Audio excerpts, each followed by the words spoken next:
Blackstone Audio presents In the Morning I'll Be Gone, a Detective Sean Duffy novel by Adrian McKinty. This book is read by Gerard Doyle.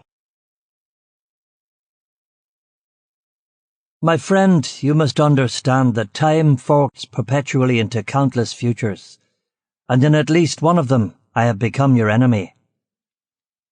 Jorge Luis Borges, The Garden of Forking Paths, 1941. Chapter 1. The Great Escape. The beeper began to whine at 4:27 p.m. on Wednesday, September the 25th, 1983.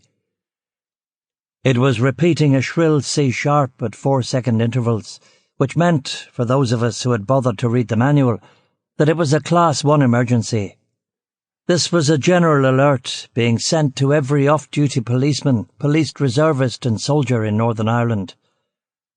There were only 5 Class 1 emergencies, and 3 of them were a Soviet nuclear strike, a Soviet invasion, and what the civil servants who'd written the manual had nonchalantly called an extraterrestrial trespass.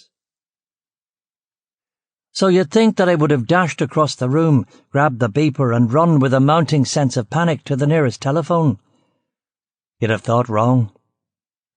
For a start, I was as high as Skylab, baked on Turkish black cannabis resin that I'd cooked myself and rolled into sweet Virginia tobacco. And then there was the fact that I was playing Galaxian on my Atari 5200, with the sound on the TV maxed and the curtains pulled for full dramatic and immersive experience. I didn't notice the beeper, because its insistent whine sounded a lot like the red ships peeling off from the main Galaxian fleet as they swooped in for their oh-so-predictable attack. They didn't present any difficulty at all, despite the sick genius of their teenage programmers back in Osaka, because I had the moves and the skills, and all they had were 1s and 0s. I slid the joystick to the left, hugged the corners of the screen, and easily dodged their layered cluster bomb assault.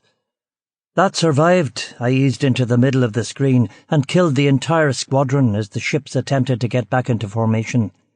It was only when the screen was blank and I saw that I was nudging close to my previous high score that I noticed the grey plastic rectangle sitting on the coffee table, beeping and vibrating with what in retrospect seemed to be more than its usual vehemence. I threw a pillow over the device, sat back down on the rug, and continued with the level.